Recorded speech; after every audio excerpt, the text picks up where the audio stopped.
Tuloy natin to. Mamaya papaliwanag ko sa inyo yan. Opsyon na raw para sa senador ang pagtatago. Option na daw. Gagawin mo talaga yun. Kung wala tayong makita na justisya Ha? dito sa ating bansa, Ha? bakit ka susuko? Ito, natatawa ako dito.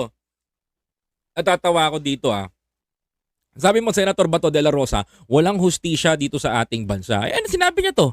Bakit daw tayo susuko? So it means, mga kababayan ko, during that Duterte days, nung ginawa nyo yung extrajudicial killing, alam nyo na talagang walang justice sa bansa natin.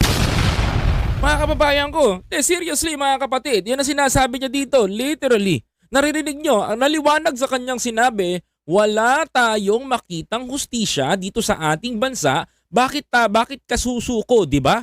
Mahirap naman doon. Di ba? Sabi niya dito. E di ibig sabihin, nung panahon ni Duterte at ikaw ang nakaupo ng Chief PNP,